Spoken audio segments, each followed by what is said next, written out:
the town of Sutton. You got to lean right into it, Mr. Brouha, so I think you better adjust it so you can hear it. Is that better? That's much better. Make sure you want to hear. Okay, I've submitted to the board a packet of my experiences and my recommendations concerning the establishment of noise standards, of the monitoring plan, and the execution of the plan for the Sheffield wind project. Throughout the process, I, as a pro se representative for Ridge Protectors at the direction of your clerk, Susan Hudson, have followed the board procedures as completely as I could in an effort to be an effective participant. I have submitted several emails as well as 14 formal letters as a party. Of course, an additional 20 copies of every one of those things was sent to a multitude of people. And so this process has been going on for a long time at considerable bother and expense. My first letter was a comment to the proposed sound monitoring plan, which was offered by First Wind or Vermont Wind, March 31st of 2010. And I've provided copies of the letters and the enclosures to the reporter. Now, I understand your need to limit comments, and so I would ask you just to please carefully review these comments after the session. I think throughout the application process, my experience was that I was definitely handicapped because I did not have the technical expertise to effectively critique the developers' noise monitoring plans, their filings, their reports, and their correspondence. And I recognized this deficiency, and I retained Les Blomberg, who testified at the April 29th session. And he assisted me throughout the process.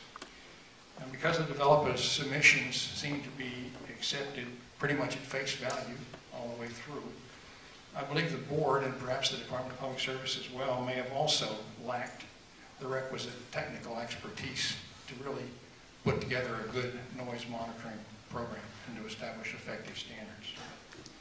Because we were all learning during the process, we were not able to identify and to fully understand monitoring plan weaknesses. For example, the length of the monitoring interval, the need for monitoring at the property boundary as opposed to just at the dwelling of the residents, the length, the need to monitor low frequency vibrations such as John Work has just talked about,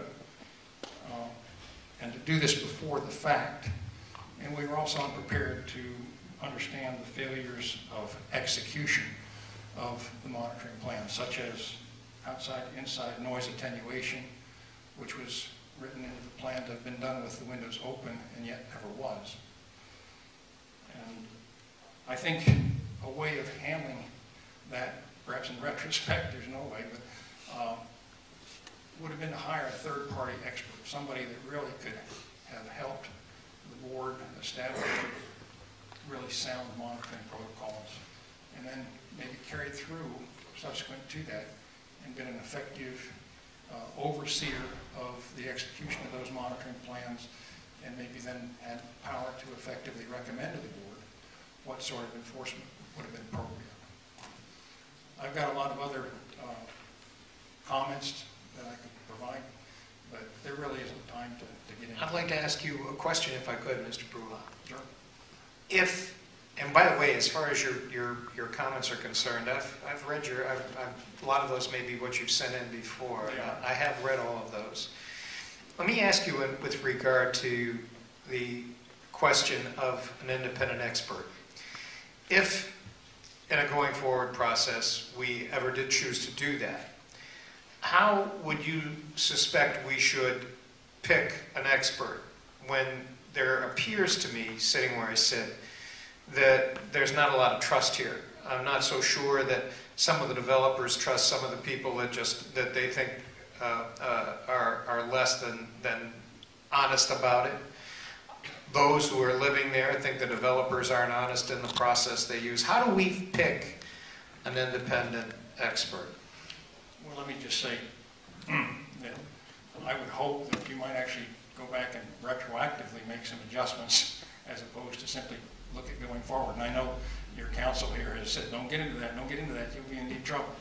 And I suppose I understand that, but you know, justice really hasn't been done, ma'am. So you need to be aware of that too.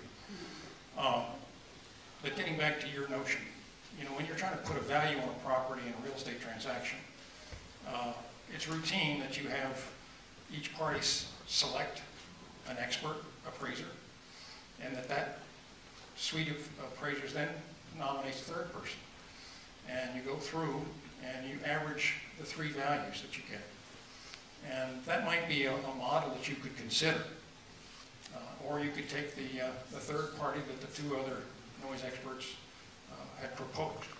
That's routinely done, and given the timing of it would be really critical. I think you would want to try and approach that early in the process before any site examinations had been done, and you would try and establish a collaborative process, I would hope, with the neighbors around projects. Thank you. You're welcome. Thank you.